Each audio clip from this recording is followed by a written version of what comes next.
Ating pumbuksan ang ating mga Bible. Ready na ba kayo sa preaching? Nako, lumalaganap na po yan, mga kapatid. Lumalaganap na po ang kaisipang tama na ang paborito ng mga Baptist ay... Ayan. Pangalawa lang ang offering, ha? Huwag niyong masyadong paborito yung offering. Preaching muna. And then, pag naging paborito niyo ang preaching, magiging tama ang offering. Pero kapag sinasabi niyo lang paborito niyo yung offering, hindi natin nakikita sa preaching kung ano ang tamang offering. Paborito niyo lang ang offering, pero kapag ang paborito natin preaching, magiging tama ang offering. Amen? Ibibigay natin kung ano yung para sa Panginoon. Huwag kayong kabahan. Hindi giving ang mensahe natin ngayon. No? Hindi po giving, mga kapatid. Ang pag-uusapan po natin ay ang patungkol sa ating pong service. I want to share with you tonight, the message of the Lord ay entitled, The Best of Our Service. The Best of Our Service. Colossians chapter 3, please.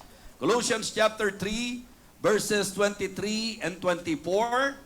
In our first reading, I would like to request the congregation to please read our text. Colossians chapter 3 verses 23 and 24. Kung nakita na po, please say Amen. Amen. Nako, hindi po tayo mag-uumpisa hanggat di ko po naririnig ang Amen ng Living Water Baptist Church. Amen. Okay, nag-Amen ba sila?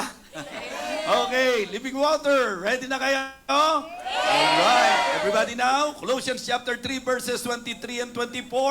Lahat po kayo, ready, begin.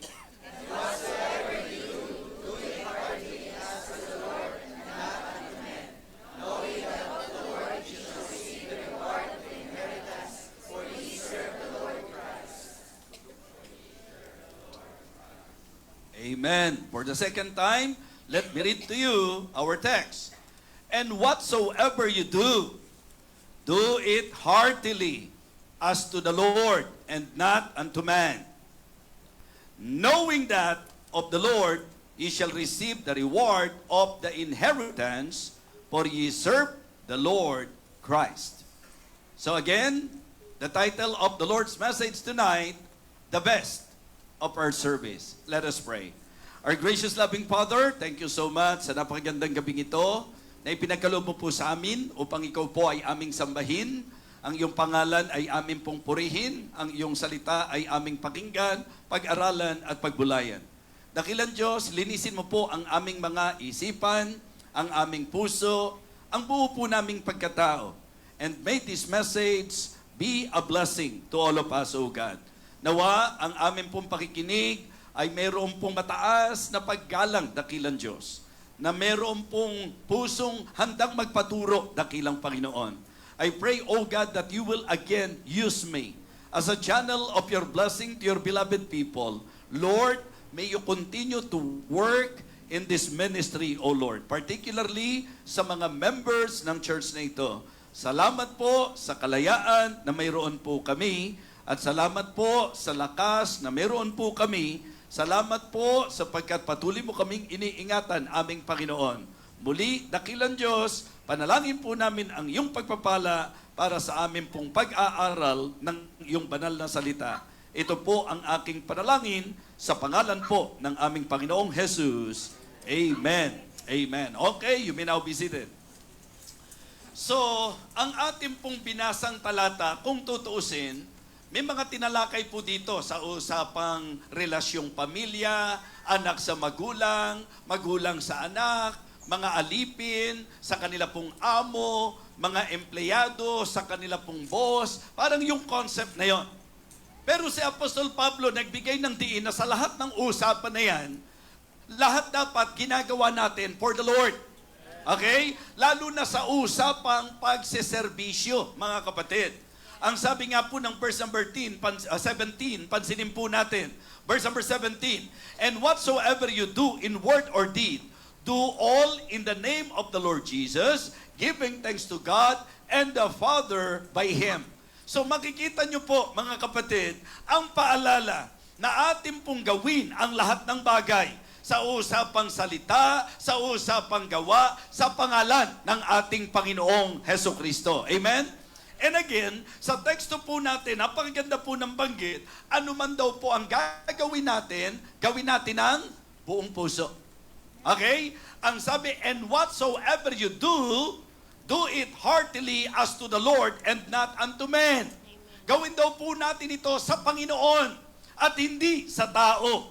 Knowing that of the Lord, ye shall receive the reward of the inheritance, for ye serve the Lord Christ. Mga kapatid, unang magandang i-establish natin, sa usapan po ng paglilingkod, tiyakin po natin na Diyos ang ating pinaglilingkuran. Ano man po ang gagawin po natin, lagi po na itatak natin sa isip natin that as believer in Christ, we need to do all things, mga kapatid, alang-alang sa ating Panginoon. Amen? It is very important, mga kapatid. And now, in this message, what I would like to share is about service. The best of our service. So it is good to somehow understand and realize and learn kung ano dapat ang focus natin. So let me share with you the message. Number 1, the concentration of service. The concentration of service. Ang pag-uusapan natin dito, yung focus natin. Di ba? The focus of service, mga kapatid. Ang gusto ko po, ma-lead ang bawat miyembro that in our service, we need to serve with Him in mind. Maglingkod tayo na siya ang nasa isip natin. Maglingkod tayo na siya ang nasa puso natin. Na siya po ang pinakasentro po natin. So the concentration of service, ang focus natin dapat in everything, sa lahat ng endeavor natin, gawin natin yan na laging siya ang nasa isip at nasa puso natin. Amen? Katulad po nung konteksto natin, ang pinag-uusapan, okay, kumilala kayo sa mga amo nyo dito sa lupa. Igalang nyo ang magulang ninyo. Lahat ng pagtuturong yan, nagli-lead. Nagagawin natin yan na ang nasa isip natin, ang nasa puso natin, gagawin po natin yan sa pangalan ng Panginoon. Every service, every endeavor, lahat ng iyong gagawin, pagka ang concentration ng service mo ay nakasentro talaga sa Panginoon, yun po ang magiging dahilan para maibigay ang ating pinaka-the best. Amen? Yes, mga kapatid, it is always important to make sure that every time we serve, ang ating pong magandang kaisipan at tamang kaisipan, naglilingkod tayo sa Panginoon. May mga pagkakataon po na kung magpapakatotoo tayo, nakakapagod. Di ba? May mga times na parang down po tayo. Kaya nga may mga paalala sa Biblia eh. Let us not be weary in well-doing. For in due season, we shall reap if we faint not. Pero magandang ating pong maalaman, bakit pa tayo napapagod? Bakit pa tayo nadadaig ng pagod? Bakit pa tayo nang lulupaypay? Bakit pa tayo nangihina? Bakit dumarating tayo sa point na parang gusto nating mag-give up? Gusto nating bumigay? Samantalang kung tutusin, from the very first time na tinuruan po tayo, nilinaw po sa atin na ang service natin para sa Panginoon. Mga kapatid, yun po yung mga indikasyon na naa-out of focus tayo. Nawawala tayo sa concentration. Ang ibig sabihin, naa-out of focus, yung concentration natin sa paglilingkod, medyo naaapektuhan. Naaalis na yung kaisipan na sa gagawin natin dapat siya ang nasa isip natin. At alam niyo po mga kapatid, kapag ka ang mata natin nasa tao, matidisappoint tayo. Di ba? When you fix or when your eyes are fixed on men, anong mangyayari? You'll be disappointed. Okay? When your eyes are fixed on yourself, mga kapatid, you'll be discouraged. Kapag ka ang paglilingkod mo, pagka ang mata mo nakatingin sa mga tao, nadidisappoint ka. Kasi may mga pagkakataon, hindi nila na-appreciate, hindi man lang nila pinansin, parang wala lang sa kanila. So once na ang mata mo nasa tao, you'll be disappointed. Once naman na ang paglilingkod mo, ang mata mo nasa sarili mo, you'll be discouraged, mga kapatid. But when your eyes are fixed on the Lord, you'll be determined. Kapag ka ang mata natin, ang paglilingkod natin nasa Panginoon, magiging determinado tayo. Walang makapipigil sa atin. Walang nakatitisod sa atin. Wala tayong hindi ma-overcome. Wala tayong hindi malalagpasan. Ano man po ang maranasan natin along the way, because our eyes are fixed on the Lord, mga kapatid. No one can stop you.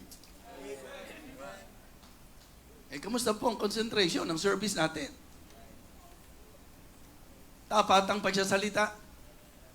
Ang daming Kristiyano, tulag kaagad, matisod lang. Magtampo lang, wala na kaagad, mga kapatid. Di ba? Matismaya lang sa tao. Tumingin lang sa kahinaan ng iba, sa kakulangan ng iba. Mga kapatid, tapos na ang kanilang kaisipang maglingkod. So, it is really good to be reminded, folks, that the concentration of service, ang focus ng service natin, dapat lagi as we serve with Him in mind. Serve, di ba? Na ang nasa puso natin siya. Ikalawang magandang mabigyang pansin po natin sa usapan ng paglilingkod. Okay? Yung pong consistency of service. Number one, the concentration of service. Okay? It is about focus. Di ba? Patungkol yan sa dapat ang nasa isip natin, Panginoon. Now, to our second point, the consistency of service. Ito naman, faithfulness of service ang pinag-uusapan. Amen. Yung katapatan, serve with honor, mga kapatid.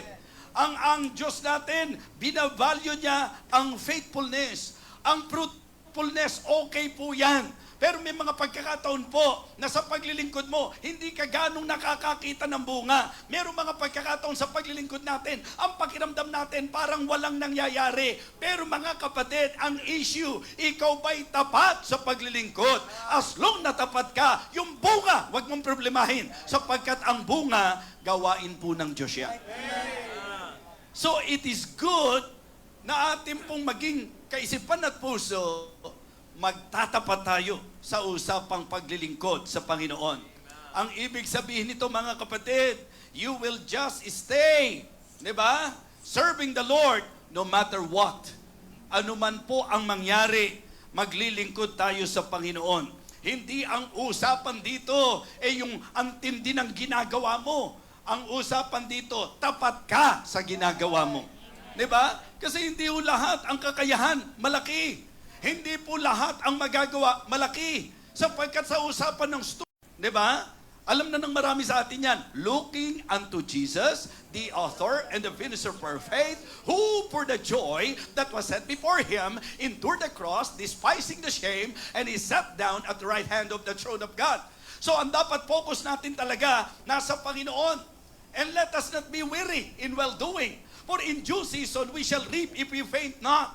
Mga kapatid, mga minamahal, sa usapang faithfulness, ito po ay requirement ng Panginoon.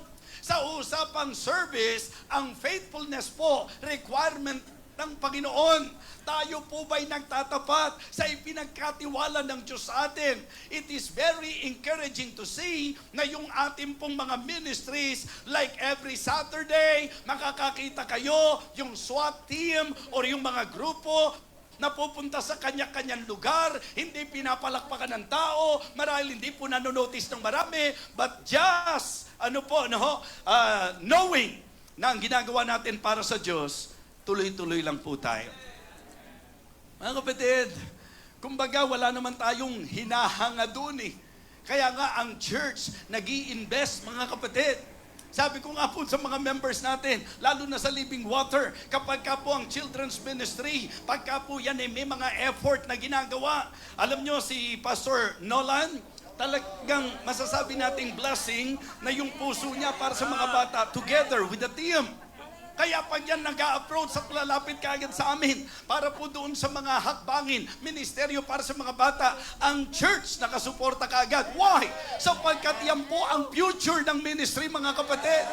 And it is really great and wonderful na mga professionals yan, mga nag-aral po yan, mga masasabi po natin na maaayos ang kanilang kabuhayan, pero sila po'y bumababa upang turuan ng mga nasariles, upang turuan ng mga bata na halos hindi pinapansin ng marami. marami. Meron pong mga makukulit dyan. Pero dahil yan ay ministeryo, matapat natin ginagawa. Mga kapatid, maniwala po kayo sa akin. Yan po ay kaluguran ng Panginoon na makita na tayo po ay bumababa sa ating pong kinalulugaran upang abutin po ang mga kalooban ng Diyos na abutin natin para sa Kanya.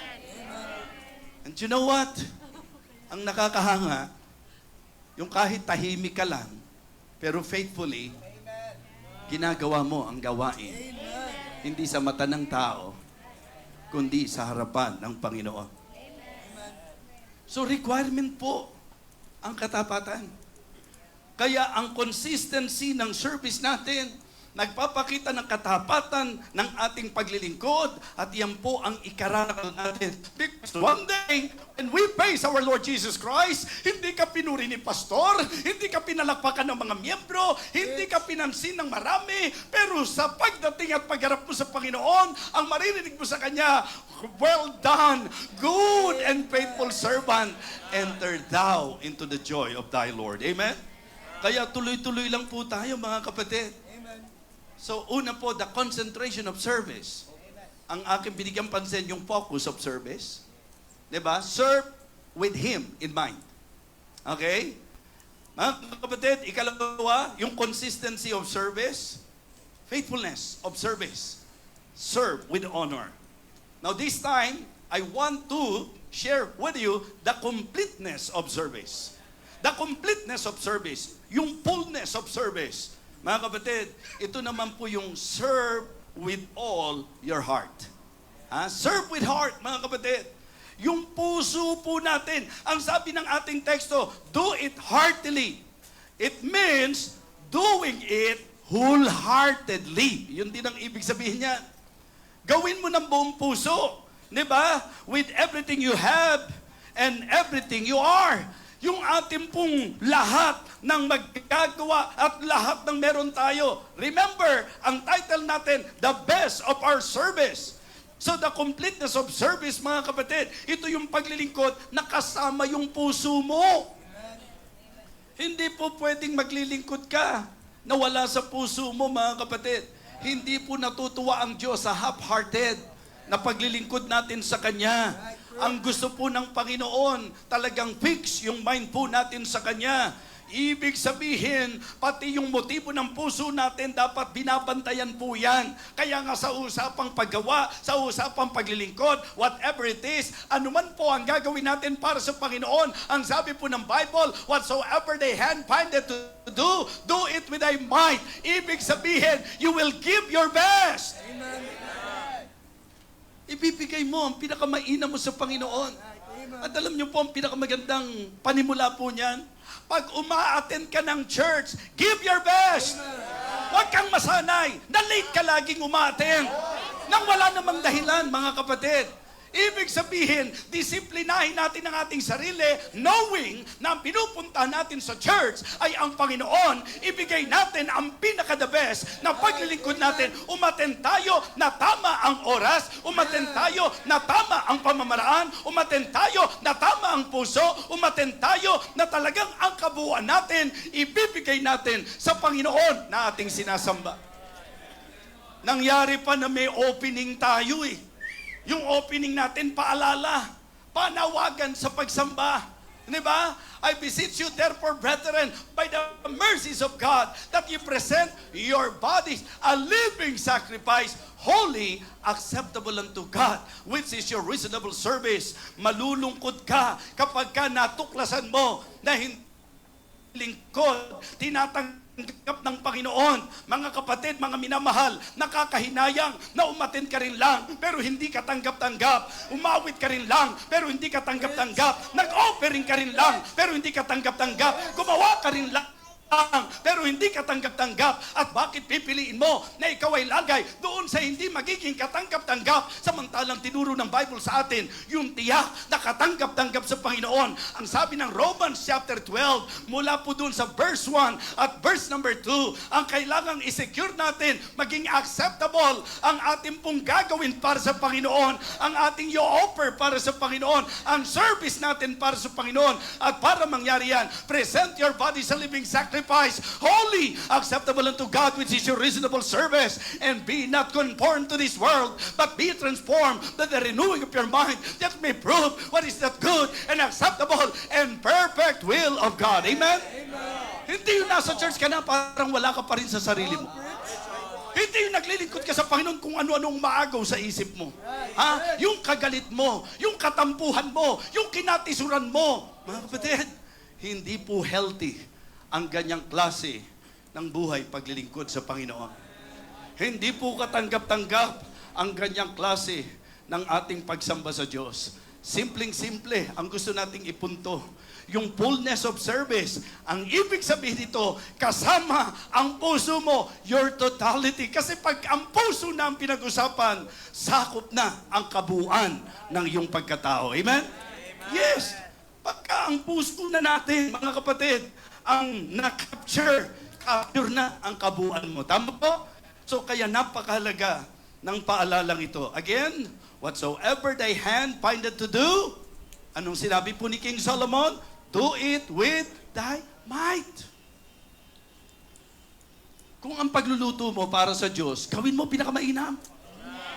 Diba? Kung ang pag-awit mo para sa Diyos, ibigay mo ang pinakamainam. Kapag ka po ang pagtuturo mo sa mga bata, ginagawa mo, hindi para sa tao, para sa Diyos, ibigay mo ang pinakamainam. Mga kapatid, alam niyo po ang isang malungkot na katotohanan, pansinin niyo yung tao. Pag nagpapasikat sa tao, mas mukhang ibinibigay pa niya ang kanyang todo-todo. Nakukuha niyo po yung punto ko? Di ba minsan, pagka maglilingkod tayo, pag may gagawin tayo, minsan ang gusto natin na magkangan ng tao.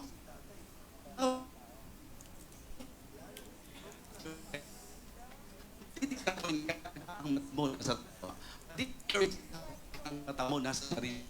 Ang pagkakata mo nasa Diyos. Magiging determinata. Nakita mo, sabi ng tao, tuloy ka lang. Amen? Tuloy ka lang. Why? Sapagkat yung iyong paningin na i-fix mo sa Panginoon. Mga kapatid, the concentration of service, the consistency of service, the completeness of service, and the conviction of service. Amen. The conviction of service. Dito, ang magandang pag-usapan naman natin, yung fire of service. Yung apoy, yung alab, mga kapatid. Tingnan niyo po yung pagkakaugnay. Pagka ang gagawin mo buong puso, bigay na bigay yan, mga kapatid. And it is really good na makakita tayo ng mga ministeryo na katulad ng sinasabi ko sa inyo kanina. Probinsya po sila, pero bumibiyahin ng higit 2 oras para pumunta sa pagsamba. Mga naglalakad, mga kapatid. Talagang matindi ang sakripisyo. Damang-dama mo yung passion. Damang-dama mo yung conviction, mga kapatid. Ibig sabihin, nakakahamon at nakakahawa talaga. Amen? Yes. The conviction of service. It is about the fire of service. Kumbaga, serve with passion. Amen. Yung paglilingkod natin, damang-dama talaga, mga kapatid. Alam niyo po, nung time na kami po'y nasa Blessed Hope, nung kami po'y mga manggagawa pa lamang, mga kapatid, alam niyo, ang naging orientation namin, kung naniniwala kayo na ang service para sa Diyos, nawa, nararamdaman ang alab nito. Alam niyo ang naging problema ng Laodicean Church? Kanina, tinatanong ko, ano sa Tagalog ang warm? Maligamgam? Ang maligamgam, lukewarm. Tama? Ang idea ng lukewarm, hindi mo alam kung mainit o malamig. And sad to say, ang maraming Kristiyano ngayon, mabibihira natin na makita ang mga nag-aapoy sa Panginoon. Pag-aralan niyo po yung persecution nung mga panahon ng mga ninuno natin sa usapang Kristyanismo. Ngayon, gaano kabigat ang persecution natin? Parang wala nga eh. Parang kung ang pag-uusapan, di ba, yung mga Mga tipong binabato yung bahay-sambahan.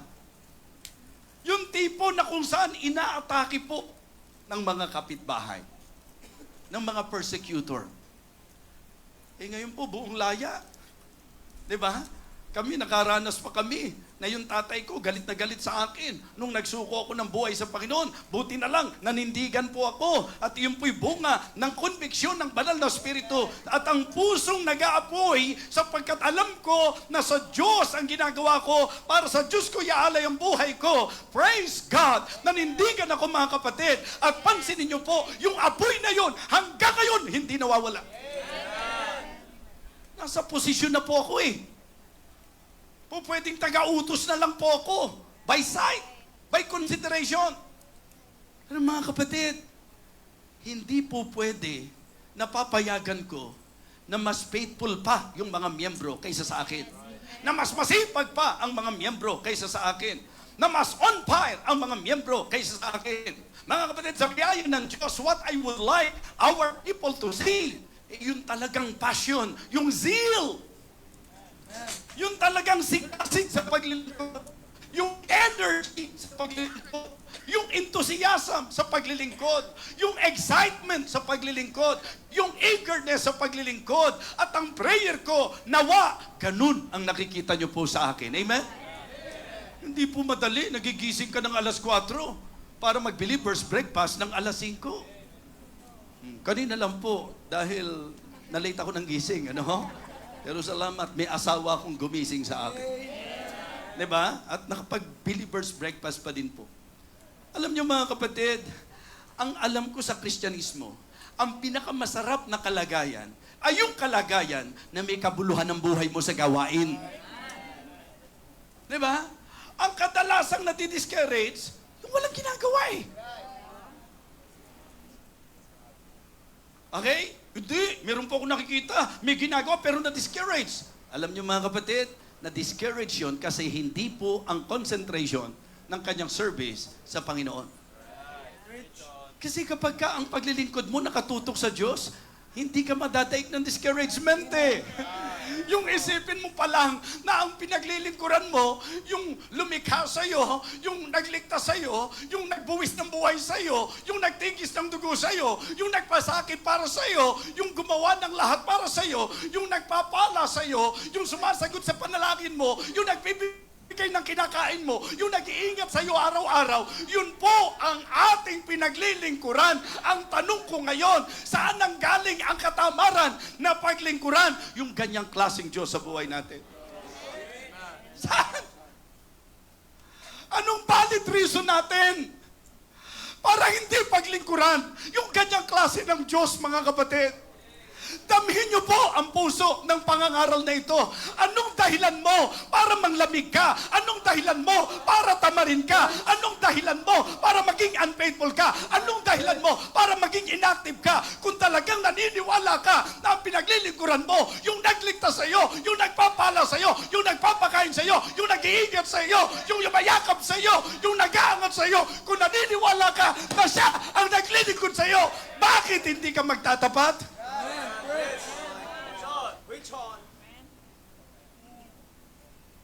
I want to die serving my Lord. And I want to serve my Lord with my all. Nakakaiyak minsan. Halos iyampas mo ang buhay mo sa paglilingkod para hamunin ng mga tao.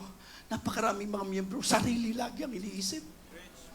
Walang pakailam kung makakasira sa gawain. Walang pakailam kung makakaapekto sa takbo ng ministeryo. Shame on them. The fire of service. The conviction of service. Kumbinsido ba kayo na Diyos ang pinaglilingkuran natin? Kumbinsido ba kayo na Diyos ang sinasamba natin? Bakit hindi mo maibigay yung tithes? Ba't hindi maibigay yung offering? Kumbinsido ka ba na Diyos ang binibigyan mo niya?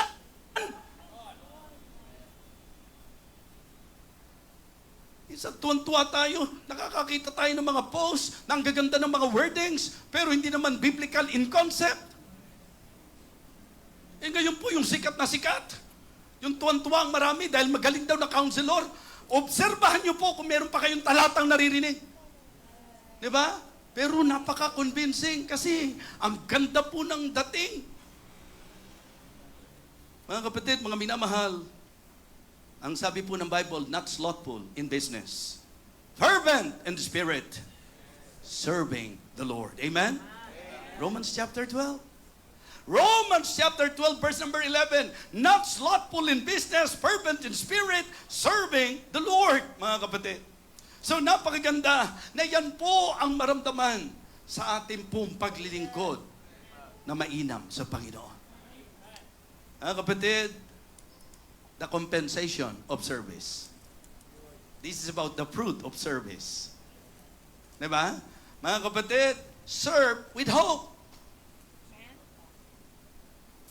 Umaasa tayo na lahat ng ginagawa natin, hindi po yan mawawalan ng kabuluhan sa Panginoon. Amen? Never na ang paglilingkod mo mawawalan ng kabuluhan. So kaya lahat ng titiisin mo sa lupa, tiisin mo na.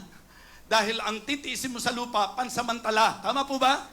Mga kapatid, yan po ang maliwanag na sinabi ng Bible. For we reckon that the suffering of this present time are not worthy to be compared with the glory that shall be revealed. Amen? Because our God is not unrighteous to forget our work and our labor of love. Lahat ng gagawin natin, mga kapatid, lahat ng paglilingkod natin, kapag katama po ang concentration at naroon ang consistency na meron pong talagang kalubusan at masasabi nating matinding conviction, mga kapatid, hindi po pwedeng walang compensation. Amen. The fruit of service, mga kapatid. Kaya nga, ang pinangahawakan natin, yung pong paborito natin, laging talata. Therefore, my beloved brethren, be steadfast and movable, always abounding in the work of the Lord. Always abounding in the work of the Lord. Always abounding in the work of the Lord. Bakit dati nag-abound ka? Ngayon, hindi na. Bakit dati ang sipag mo, ba't ngayon? Hindi na. Ang sabi po, mga kapatid, ang hindi mawawalan ng kabuluhan, yung ating pong ginawa sa Panginoon. Kaya ang tama, hindi lang magpakatibay ka, hindi lang magpakatatag ka, kundi lagi kang managana sa gawa sa Panginoon.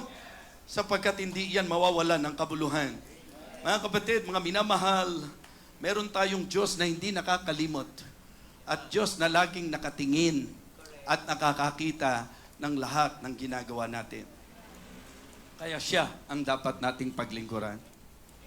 Mga kapatid, ang sabi po ng ating teksto, maliwanag po, and whatsoever you do, do it heartily, as to the Lord, and not unto men. Sa Panginoon natin, isentro ang ating paglilingkod. Opo. Wag ho tayong tumulad sa mga Kristiyano sa panahon ngayon na napakarami nila. Mga hindi na tinatablan. Hindi na naapektuhan. Yung salitang manhid, kalos na ang puso. Alam niyo po, pagka tayo nakikinig ng preaching at hindi na tayo nakukonvict, nakikinig na tayo ng preaching pero wala nang effect, naku, pangit na sinyalis niyan, mga kapatid. Yun yung nakakatakot na estado ng buhay pananampalataya. Yung hindi ka na-affected. Yung alam mo na hindi tama ang paraan mo ng pag-attend, pero hindi ka na nababagabag.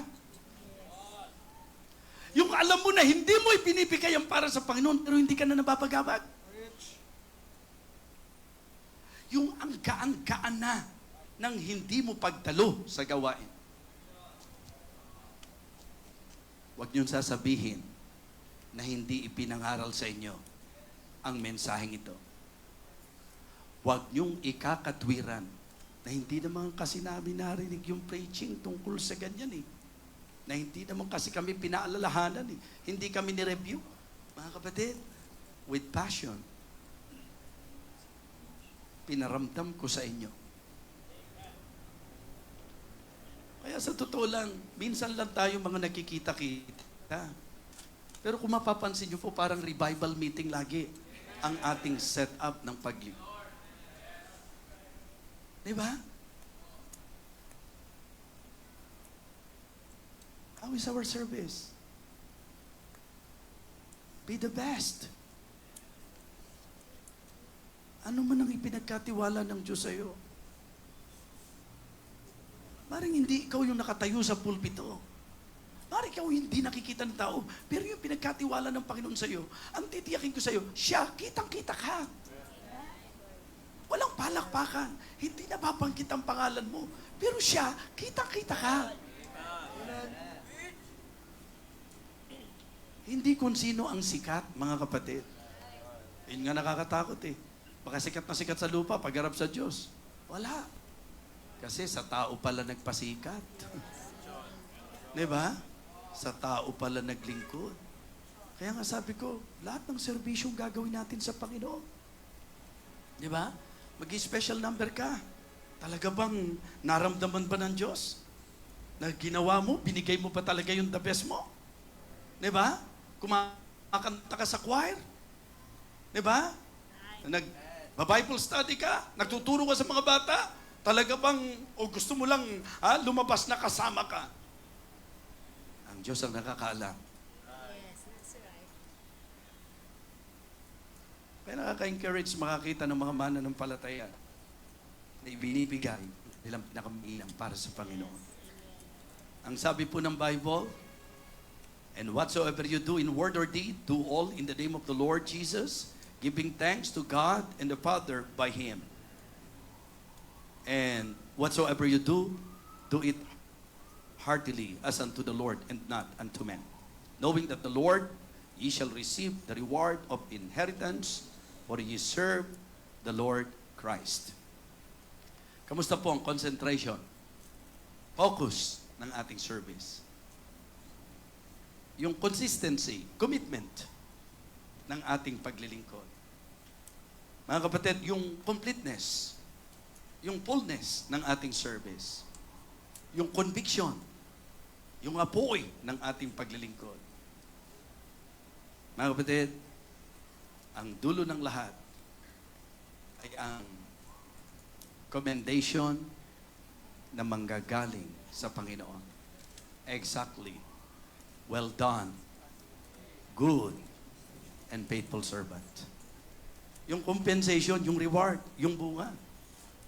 Pero yung commendation coming from the mouth of our Lord, diba? Alam nyo, yung sabihin yung, alam mo, natutuwa ako sa bishop natin. Napaka-dedicated niya talaga. Yun lang natutuwa ako eh. Pagka napapansin yung ganun eh.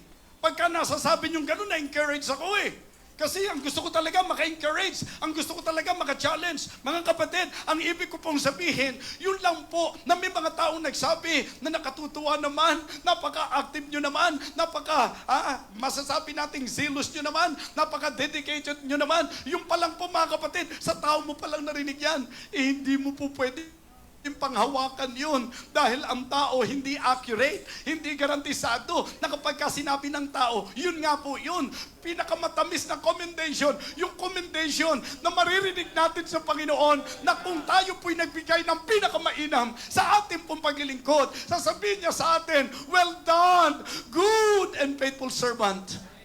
Enter thou into the joy of thy Lord. Tumayo po tayong lahat, mga kapatid. Living Water Baptist Church.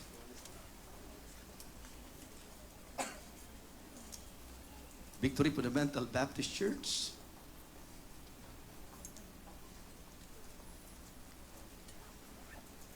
Kung ako, tatanungin po ninyo, masaya po akong nakikita na marami sa atin wala o nandiriyan ang pastor, tuloy-tuloy tayo sa ating matapat na paglilingkod.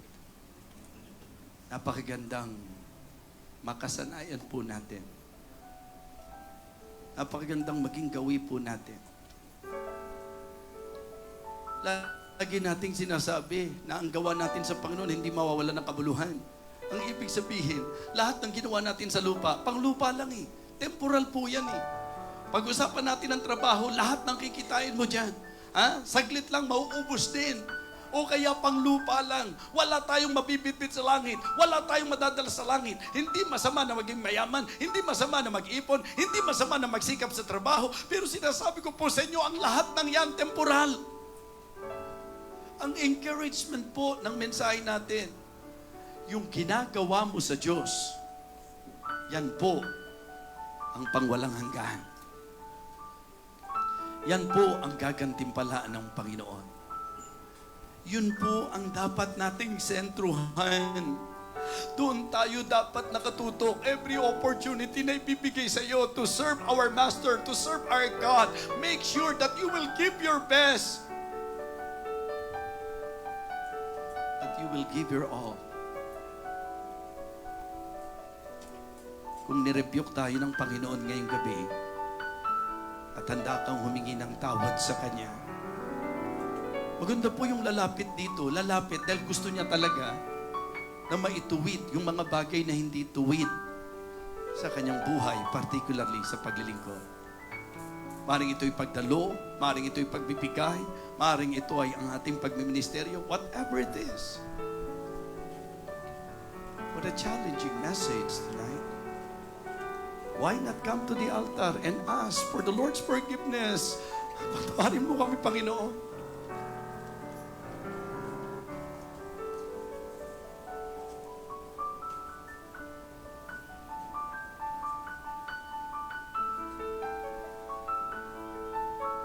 Don't just come. Be true. Be honest.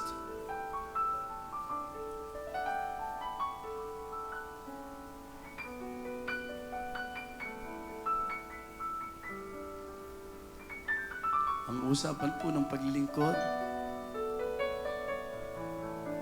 ay ang paglilingkod sa nagligtas. Sa mensahe pong amin pong napakinggan mula po sa amin pong senior pastor, sa amin pong Bishop Freddy De Vega. Panginoon, kung amin pong susumahin, Panginoon, kung amin pong i-assess sino po sa amin na makakapag-claim talaga, Panginoon, nakapagbigay kami ng excellent service sa inyong harapan. We are all unworthy, Panginoon. Kaya Panginoon, nandito po kami, Panginoon, nagsusumamo, Panginoon, sa inyo. Humihiling, Panginoon, ng lakas, ng inyong awa, Panginoon. Nanawa, Panginoon, sa buhay po namin, while we realize, Panginoon, in this preaching, that we have to give our best service for you, O God. Na sana, Panginoon, magkaroon po kami ng strength, magkaroon pa po kami ng opportunity na makabawi po sa inyo, Panginoon. Na this time sa aming paglilingkod, hindi para sa palakpakan ng tao, hindi para sa commendation ng kung sino, kundi, Panginoon, maibigay namin sa iyo ang best service, ang excellent service, Panginoon, na deserve mo, Panginoon. Na ang aming pong paglilingkod ay magbibigay po ng maraming pa pong glory sa inyong pangalan. Na ang aming aasaming, Panginoon, ay ikaw po ay malugod po sa amin pong mga buhay. Panginoon, kung meron man sa amin na nanlalamig po ang kanya pong Christian life, kung meron man sa amin, Panginoon, na nag-backslide na po, kung meron man sa amin, Panginoon, ang nalalayo po, Panginoon, sa init po ng paglilingkod, ibalik niyo po sila, Panginoon. Muli po, Panginoon, paglagablabin niyo po, Panginoon, ang kanila pong pananampalataya, ang kanila pong passion to serve you, O God, in spirit and in truth. Lord, kung may mga mali po kaming gawi, i-rebuke niyo po kami, Panginoon, patuloy, at itama niyo po, Panginoon, ang aming pong mga landas. Dear Lord, you deserve an excellent service from us. You deserve the best service, O God. Dahil, Panginoon, you gave the best to us. Yung kaligtasan, yung hindi mo pag-iwan sa amin, yung provisions, Panginoon, yung mga himala sa amin pong mga buhay. You are the best Father, O God. Kaya sana, Panginoon, maging best children din po kami. Best servants, O God. Para someday, Lord, talaga magiging proud po kayo sa amin. Lord, dawa po, amin po i-apply ang mensahe po na ito sa amin po mga buhay. Muli, Lord, salamat po sa rebuke, salamat po sa teachings, salamat, Panginoon, sa encouragement. At sana, Panginoon, manatili po sa amin ang mensahe po na ito. We praise you, we honor you. In Jesus' name we pray. Amen and amen.